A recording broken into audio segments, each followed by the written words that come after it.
Hello மக்களே, welcome to Delhi talks is water performance. நம்ம எல்பியோடைய நியூ ரீல் வந்து ஷேர் ஆகியிருக்கு. இவர் நேற்றுக்கே அசார் அவர்கள் வந்து பார்த்தீங்கன்னா இன்ஸ்டாவில் ஸ்டோரி போட்டிருந்தாங்க. அவர் next at tomorrow at 12 PM அப்படின்னு சொல்லி.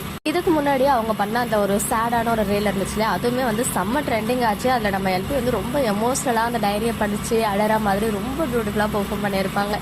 ஸோ அதை தொடர்ந்து ஒன் மோர் ரீல், அதுவுமே வந்து காதல் மன்னன் மூவி, சொல்லவே தேவையில்லை. திலோத்தமா கேரக்டர் அப்படியே செதுக்கி இருப்பாங்க. ஆக்சுவலாக ஒரு மூவி ஆக்ட் பண்ணியிருந்தாலும் அந்த ஹீரோயின்லாம் செம்மையாக வந்து இப்போ வரைக்கும் பேசப்பட்டு இருக்காங்க.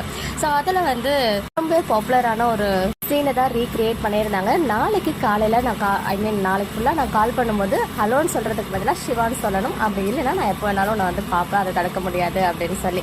ஸோ அந்த விஷயத்தை தான் நம்ம எல்பி வந்து இன்றைக்கி பண்ணியிருந்தாங்க. ரொம்ப பியூட்டிஃபுல்லாக இருந்துச்சு. ஒவ்வொரு டைமும் கால் எடுக்கும்போது அங்கே வேற ஒரு பர்சன் பேசுகிற மாதிரியே காமிச்சிருந்தாங்க. இல்லை சன் டிவி ஆக்டர் இன்னொரு வில்லன் ஆக்டர் காமிச்சிருக்காங்களே, அவர் கூட இப்போ புதுசாக ஒரு சீரியல் பண்ணுறாரு, சன்ல ஹீரோவாக பண்ணுறாரு ஃபர்ஸ்ட் டைமாக.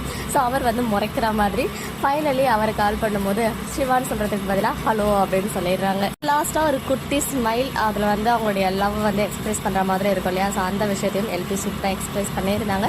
அண்ட் லாஸ்ட்டாக அசாரை காமிக்கும் போது காதல் மன்னன் அந்த மியூசிக்கோட அந்த ஆங்கிள், கேமரா ஆங்கிள் வந்து வேறு லெவலில் பண்ணியிருக்காங்க. யார் பண்ணாங்கன்னு தெரியல, பார்க்க ரொம்ப நல்லா இருந்துச்சு. சூன் ஒரு யூடியூப் சேனலும் வச்சுருக்காங்க இல்லையா, அதுலேயே ஷேர் பண்ணுவார். கண்டிப்பாக நீங்கள் இன்ஸ்டாவில் இல்லைன்னா யூடியூப்பில் பார்த்துக்கலாம். அது மட்டும் இல்லாமல் நியூ யமுனா யாருன்னு தான் நானுமே சர்ச் பண்ணிட்டு இருக்கேன். அந்த ஆக்ட்ரஸ் ஒன் செகண்ட் எனக்கு டிஎம் பண்ணியிருந்தாங்க ஸ்வேதா. நானே வந்து சூன் இன்ஸ்டாகிராமில் ஒரு ஸ்டோரி போட்டு உங்கள் எல்லாருக்குமே கிளாரிஃபிகேஷன் கொடுக்குறேன் அப்படின்னு சொல்லி. ஏன்னா வேறு ஏதாவது ரோல் பண்ணுறீங்களான்னு கேட்டிருந்தேன், அதெல்லாம் எதுவுமே பண்ணல. சூன் உங்களுக்கு கிளாரிஃபிகேஷன் வரும் அப்படின்னு சொல்லி வெயிட் பண்ணுவோம், என்ன ஸ்டோரி போடுறாங்க அப்படின்னு சொல்லி.